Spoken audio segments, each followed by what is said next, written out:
I'd like to introduce you to Sarah Reimann. She is from Adelaide. Sarah and I have known each other now for a couple of years.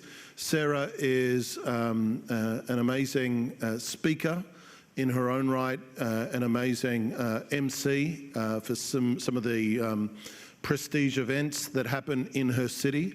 She also is comes from an accounting background, is a virtual CFO, and helps small to medium to larger enterprises right throughout her city, working alongside the CEOs, helping them get a handle on their numbers, get an understanding of the dynamics of cash flow and all the rest. If you would have seen our interview in the lead up here, we did a mini interview and popped it online. You would have had a taste of who Sarah is. But I'm really looking forward to what Sarah has to bring. And I know, as an entrepreneur, the first 15 years of business, I winged it. Literally winged it. Didn't even know what a spreadsheet was, to be honest. So long as the till was full, I was good. And so long as it kept on being full, it was good. But I could have definitely done that a lot better. So can we welcome Sarah as she comes? Thanks, Sarah.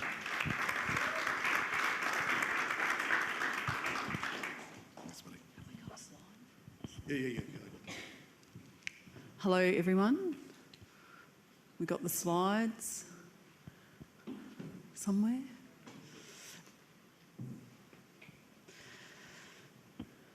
Okay. How are you all doing? Good? 35 degrees. Me and Stefan brought the Adelaide weather with us. We've got 21 today in Adelaide, and I think we're getting that here tomorrow, aren't we? So we'll be relief. Okay. I'm not a pastor, I'm not a theologian, but as Dave said, there's no sacred secular divides here. So, however, I do consider that I have some sort of prophetic gift of insight into businesses that I do work with in areas of finance and operations. Sometimes I even surprise myself with some of the stuff that comes out of my mouth, at the stuff that the Lord gives me. So I'm passionate about teaching all ages of people about financial literacy and wealth creation. At the age of 45, I became financially free. I don't have to work again if I don't want to, except I love coming on stages and teaching people and training them. How did I do that? It was through buying into it and building up of a business back in 2006, which me and my husband sold a couple of years ago, and investing in rental properties. Along the way, I've had a lot of disruptions financially, because you might think, oh, gee, that's pretty lucky, just get a business and buy some properties, but it's not all smooth sailing, I can tell you. I had a divorce in 2011, so we know that you lose 50% of everything in that. I sold 3 properties in the last 10 years and didn't make 1 cent on them. So I've had a few hiccups along the way, but the properties I own now are profitable, and they've risen, probably all of you here too, risen 30%. Who's had a 30% increase in their property? Something like that. So it's probably more about time in the market, and time is our best friend when we're talking about wealth creation strategies. Surprisingly, my parents actually taught me nothing about money or wealth creation. In fact, my mum and dad showed me the exact opposite of what not to do in business and how to end up in debt, how to have no money, no super and no assets at retirement age. And unfortunately, this was their situation at the end of their working life, and they've both lived on the age pension for the past 20 years. So that was kind of a incentive for myself and my sister when we got into our 20s and we sort of saw all this stuff happening. We're going, hang on, I don't want to be like that. There's got to be a better way. I don't want to struggle my whole life. So I had to go and learn and figure all this wealth creation stuff out myself. And you may be surprised to know that an accounting degree does not teach us how to create wealth. I learnt nothing from my accounting degree about wealth. I learnt law, debits and credits, taxes, all the fun stuff. And then I think I was 35, probably about 13 years ago, I read Rich Dad, Poor Dad by Robert Kiyosaki. And that's how I learnt. And I wondered why no one had told me this before. I'm like, is this a secret? Who's read Rich Dad, Poor Dad? Okay, I brought a copy with me, so someone that's really, really good at the end of the conference tomorrow can get one for free. There's plenty of poor accountants and even financial planners that I've come across who don't know the principles of wealth creation. Is that right, Stefan? Or what? Yeah, it is. Okay, so let's start with a scripture. Dave's the real spiritual, super spiritual one. I'm meant to be the practical finance person, but God had other plans for this, so... But the fruit of the Spirit is love, joy, peace, patience, kindness, goodness, faithfulness, gentleness, and self-control. In Galatians 5:22, it tells us that. You know, a few weeks ago when I was preparing for this talk, I asked the Lord, what should be my opening presentation? What can I do to, wow the crowd, open with a bang? And I was thinking, is it cash flow? Is it financial stewardship? Is it strategy? And he said, the 9 fruits of the Spirit in finance. And I went, well, that's never crossed my mind before. Probably hasn't crossed anyone else's mind before either. So bear with me. I'm going to get to a point. Seems a bit left field, doesn't it? So I sat out and I wrote this talk. And I just asked him when I was sitting in my office, how does the 9 fruits of the Spirit relate to finance? Many years ago, when I was 14, I left church. When I was 16, I moved out of home, got caught up in a domestic violence type situation, didn't come back to church until I was about 21. And the Lord really spoke to me at the age of 21. I got baptised about the fruits of the Spirit and told me to really study them and to outwork them in my life, and that it was a really important part of my faith walk. But how do we do this when we think about this? Fruits of the Spirit in finance. Anyway, this is what I got. So we're gonna talk about the 9 fruits of the Spirit. What do they mean according to the dictionary? Okay? So joy. What does joy mean? A feeling of great pleasure and happiness. What does peace mean? A freedom from disturbance. It means tranquility. It means calmness. What does patience mean? The capacity to accept or tolerate delay. Problems or suffering without becoming annoyed or anxious, which is probably what the world needs a little bit more these days, isn't it? And we've got everything on tap. Goodness, the quality of being morally good or virtuous. Kindness, the quality of being friendly, generous and considerate. Faithfulness, firm in adherence to promises or in observance of duty and fidelity. Gentleness is the quality of being a kind, tender and mild-mannered, the way someone acts when they are soft and calm and sweet to other people. Self-control, the ability to control oneself, in particular one's emotions and desires, especially in difficult situations. And number 9, the greatest of these is love, an intense feeling of deep affection. And that's what the dictionary says that those things mean. So when we talk about money, that brings up emotions. It brings up emotions as to how we feel about the abundance or the lack of it. So we can be really generous with our money. We can give, it can give us great pleasure. It can give us happiness. It can also try our patience. It can test our self-control. It can make us feel frustrated and anxious. Who's ever felt frustrated and anxious when it comes to money? I think we probably all have at some point. So money is more about emotions than it is about finance. Who would agree with that? Think about it. So the stock market, let's make that an example. When the stock market goes up and down, my husband follows the stock market quite a lot. He's put all of our super into stocks. I'm not really savvy on that, but what I know is he goes, this is what's happening with the Dow Jones and it's up and down. And I always say to him, but that's not about the economy. That's more about people's feelings towards the economy.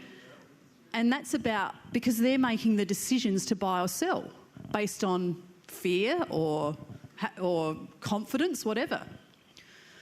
So I think this is why the Lord wanted me to open with this message before we get this real practical financial management stuff in the next 3 sessions. Because, the Bible's got many of the answers that we're looking for when we're struggling to make the right decisions to deal with our money. Has anyone struggled to make the right decision when it comes to money? We all have. So how does the Bible talk about the fruits of the Spirit? Now, just the next slide, I think. I've come up with some scriptures here that talk about them, but of course, you know, you guys are going to think of a lot more, but these are just some examples. So when we think about joy, in Nehemiah chapter 10, it says, "Go and enjoy choice food and sweet drinks and send some to those who have nothing prepared. This day is holy to our Lord. Do not grieve, for the joy of the Lord is your strength." Now, I think that's about giving, but it's also about the need for money to buy food and goods that we need for survival, or to have some nice get-together with our family. That's about money. Peace. John 14 says, "Peace I leave with you, my peace I give you. I do not give as the world gives. Do not let your hearts be troubled and do not be afraid."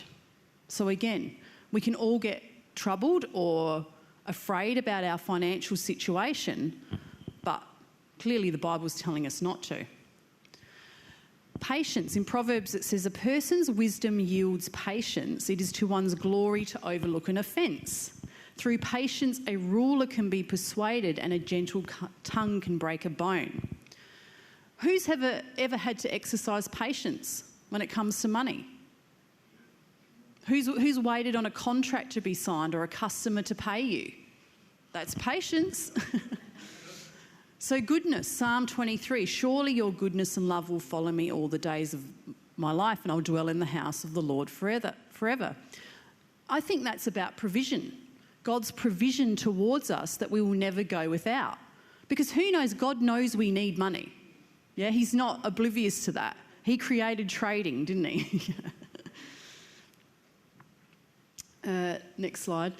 So kindness, Ephesians 2 says that he might show the incomparable riches of his grace expressed in kindness to us in Christ Jesus. Faithfulness, Psalms is full of the words of faith, the word faithfulness. "Your love, Lord, reaches to the heavens, your faithfulness to the skies. Do not withhold your mercy from me, Lord. May your love and faithfulness always protect me." Gentleness. Philippians 4 says, "Let your gentleness be evident to all. The Lord is near." And self-control. Proverbs 16, "Better a patient person than a warrior with self-control than one who takes a city." And number 5, of course, the greatest of these is love. Because God is pure love. Next slide. Yeah. I haven't got the timer on, Dave. Am I meant to? We're all right. So who here would agree that when we make daily decisions based on the fruits of the Spirit, that we'd always get the best outcomes no matter what the situation? Right. Yep. What do you think? If in everything you did and every transaction and every person that you interact with, if you sit back and go, "I'm going to apply the fruits of the Spirit," do you think the outcome's going to be good? It has to be, because God promises. So how do you think that these fruits of the Spirit, this blueprint, I feel like the fruits of the Spirit is like a blueprint that God's given for life and living, the way we should always act and conduct ourselves. And how does it relate to finances? And again, like Dave said, what I want to do is I'm going to present a little bit. They're not going to be really, really long, etc. But I want you guys to give me some questions and hit me with some scenarios that you're starting to think about maybe in your own business that you can ask me about. So I'm going to read out a few scenarios that I've come across in my business life, and think about how they relate to these fruits of the Spirit or how we should react to them. So when a client gets angry at you because the service or product you delivered is not to their expectation, and they write a nasty email or a bad Google review, how do you respond? How should we respond? We should respond in goodness and kindness. But perhaps maybe we're going to respond in anger or retaliation. That might be just our human response. A supplier rips you off after an online order you receive is not at the quality and standard you expected. And you cannot return it because it's an overseas company who won't respond to emails and phone calls. How should you respond? Patience and goodness rather than bitterness and strife. And you probably should pray that God redeems that situation too, depending on how much money you've lost. But do you see where I'm going with this? Is everyone still with me on this? Yeah? Good. I know it's the first session and we're only 20 minutes in. I didn't know Jimmy Choo's had 3 O's. Yeah, that's right. Yeah, that's right. You really want that shiny new car, but you just don't, but you know that you've just got to save a little bit more money to get that car. Or you could easily go to the bank and get a loan. What should you do? Exercise self-control and patience. Now, there's nothing wrong with loans or debt, by the way, and I will talk a little bit about that later, as long as we use it the right way. But maybe self-control and patience is the way to go. A customer you trusted and did some major work for 6 months ago still hasn't paid you and keeps promising payment will come. To make matters worse, and this is going to be controversial, this is a Christian friend who goes to your church and you don't want to rock the boat by getting a lawyer involved.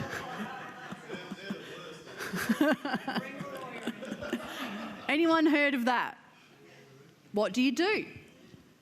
Faithfulness, kindness, gentleness. Go to the person, talk about it.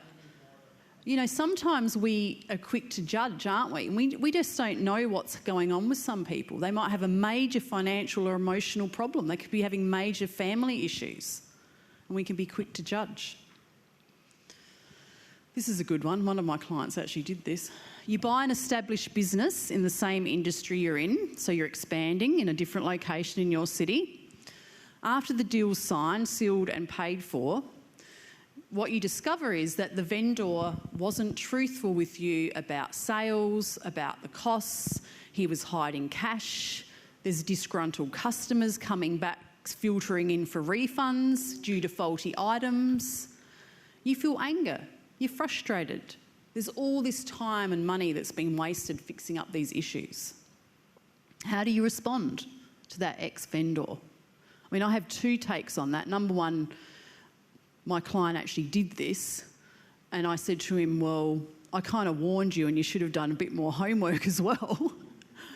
But when you're in that situation and you can't turn back time, hindsight's a good thing. We've got to respond, the way that God says. So has anyone experienced any of those sort of situations? Any of them? I suspect we all have. And it's challenging, isn't it? And it's because it's money, it's finance. It's like you lose money, you lose time, and it's stuff that you can't get back. Does anyone want to share about a situation quickly that they've had that relates to that? Or are we all still warming up? Okay, we'll get to it after. So in times of difficult financial situations, or even when we've got an abundance of cash, we're going to feel different emotions. So everything's good. We've got plenty of money in the bank. My customers are paying me. Life's good. Yep. But then all of a sudden it dips down. And it's sort of like a roller coaster, isn't it? We have joy. We've got peace. Yeah, I'm in the fruits of the Spirit. Joy, peace. Got plenty of money. But then when we feel stressed and anxious and complain when there's little. But what God says is that we've got to rejoice in all things and react in the same way no matter what our bank account says, right? I know that's no one here. I understand that. We're just talking about other people. Yeah, other people. Because what I know is that when I'm in the trenches working closely with business owners, and this is Christian and non-Christian, that these scenarios come up all the time. And many don't know how they should respond, or what they do is they respond the way that the world tells us to. So how does the world respond? Eye for an eye, tooth for a tooth, revenge, unforgiveness. We take people to court, delay payments to suppliers. I'll get them. Rip too much money from your company to its detriment. We're going to talk quite heftily on that later, because that's something I'm quite passionate about. Greed. And unfortunately, I've seen Christian business people do this. I know it's no one here again, but it's other people. But it happens. You know, thinking they'll get what they deserve, and maybe sugarcoating it with some thing like, yeah, God will get, repay them. And we go, I'm going to sue the pants off them. They're going to get what they deserve. And it's tempting in the world to be greedy, isn't it? If an opportunity presents itself, is it tempting to get greedy? It can be, can't it? I'm sure we've all here been presented with some sort of financial opportunity that we know maybe isn't quite right, or someone's getting paid too much and shouldn't be, and it's tempting. But we shouldn't respond the way that the world does.